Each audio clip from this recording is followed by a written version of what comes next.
Ashamaa harka fuunee jaalatamtoonni fi kabajamtoonni hordoftoonni seenaa tuubii bakkuma jirtanitti nagaan rabbii isin haa qaqqabu. Ani seenaadha viidiyoo haarawaan walitti deebinee jirra jechuudha. Viidiyoon adda qabadhee isinii deebi'e viidiyoo gabaabduudha jechuudha. Kaleessa laayivii seenan ture xiqqoo miidiyaan kiyya na dagataniiru. Xiqqoo hagana yaadatanitti jedhee tanaan viidiyoo gaggabaabsee isinii hojjedha jechuudha. Viidiyoon adda qabadhee isinii deebi'e haala rifeensa keenya itti kunuunsifannu irratti hundaa'a jechuudha. Tanaan durallee yoo kan yaadatan ta'e waa'ee rifeensaa kana isiniin haasa'aa ture hanga danda'ameen isinittiin himaa ture waan ofii kiyyaatti fayyadamuurraa jechuudha. Hadhamoo waan dawaa akkanaatti godha osoo hin taane haaluma ofii keessaniitti kunuunsifattan isinitti himuun dhufe jechuudha. Haga dhuma viidiyoo kanaatti na hordofaa. Warra chaanaalii kanaaf haarawaa taatan immoo subscribe gochuudhaan gara maatii kiyyaatti dabalama. Akkasuma like share gochuudhaan hiriyoota keessan biraan illee gahan isiniin jedha. Haga dhumaatti hordofaa. Hiriyoottan kiyyaa waan ani hadda isinitti himuka ofii kiyyaa fuulduratti garuu ofii kiyyaa ofirratti hojjedhee maal akka fayyadamtan kanatu rifeensa ta'a kanatu hin taane jedhee ofii kiyyaa ofirratti hojjedhee isinittan hima jechuudha. Of fuuldura jechuudha. Garuu hadda afaanumaan waan gochuu qabdan isinittan hima jechuudha. So waan akkana godha osoo hin ta'in waan gochuu qabdan ofii keessanii waan gochuu qabdan isinittan hima.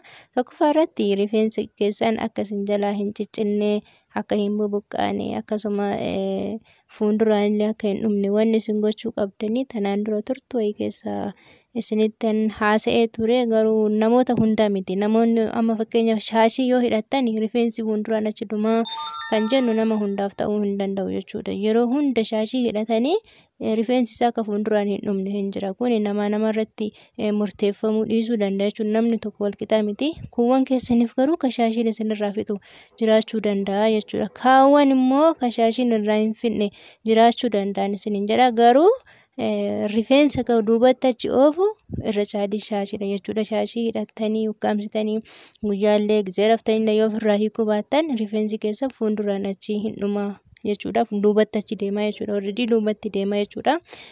Inni lammaffaan wanni rifeensa nu jalaa kukkutu akkasuma immoo yaa'u jechuudha.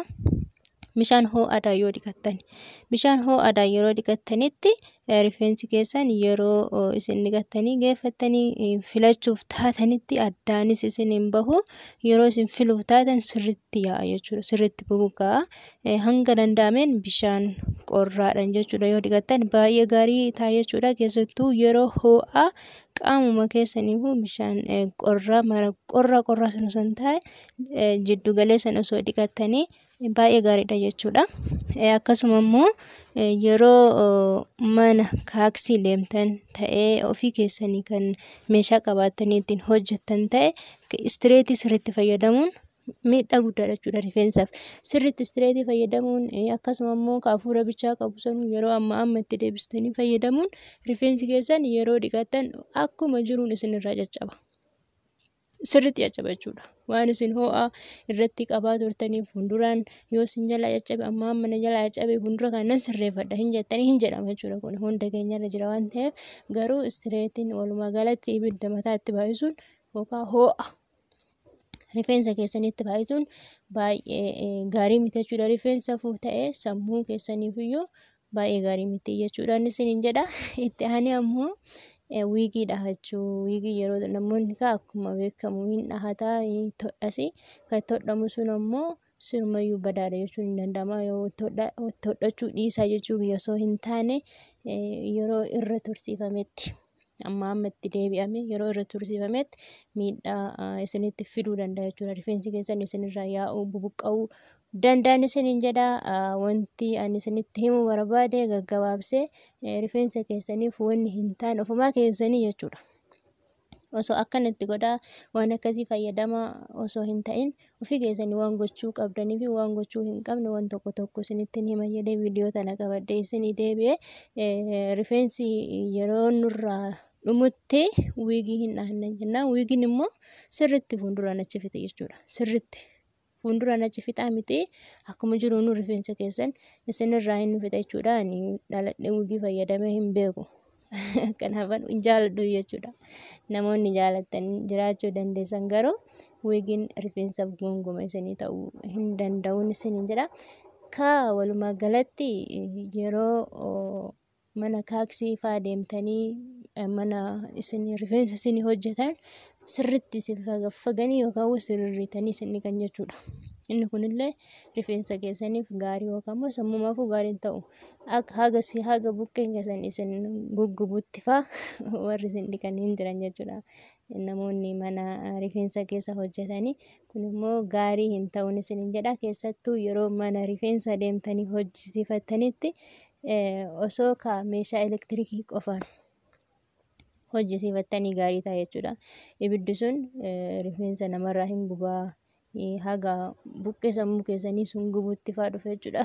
Hundi isaatiiyyuu miidhaa rifeensa irraan gahaa jechuudha. Ibidda saniin gubatee gaafa lammata isinitti deebitanii rifeensa keessan dhiqattan rifeensi keessan addaan hin ba'usi akkasumatti bubuqqaallee isin jechuu barbaade tananii viidiyoo gabaabduu tana qabadhee isinii deebi'e ofii keessanii waan gochuu qabdan hanga danda'ameen qibaatota garagaraas yoo fayyadamtan qibaatiin yoo torbee lama bultii 10 akkas irra guute dhiqachuu qabdanii jechuudha. Hagana caala irra taa'uu hin qabu. Qibaatonni garagaraatu jechuudha. Qibaatonni haa xiqqaatu malee asiidii of keessaa kadhabe hin jiru wanni nu fayyadamnu hunduu jechuudha. Kanaaf immoo yoo irra ture gaarii hin ta'u rifeensafis ta'ee qaamuma keessaniifuun isiniin jedhaa dhaggeeffattootan kiyyaa fuuldura immoo ofii kiyyaa ofirratti maal akka fayyadamuu qabnu immoo jechuudha. Isinitti mul'isa tanaan dura waa wayii jalqabee abukaadoo fi irdii akkamitti fuula keenyaaf gaarii akka ta'e hojjedhee isinitti mul'isa jedhee jidduudhaan nan bade jechuudha. Amma garuu viidiyoo itti aanutti isa qabadheen isinii deebi'e jechuudha. Akkasitti nagaan naa tura. Warri chaanaalii kiyyaaf haaraa taatan immoo gara maatii kiyyaatti dabalamaan isiniin jedha. Gaafiif yaadallee yoo qabaattan koomentii jala naa kaa'uu hin dagatinaan isiniin jedha. Viidiyoo biraatiin immoo deebinee wal argina. Akkasitti nagaan naa tura.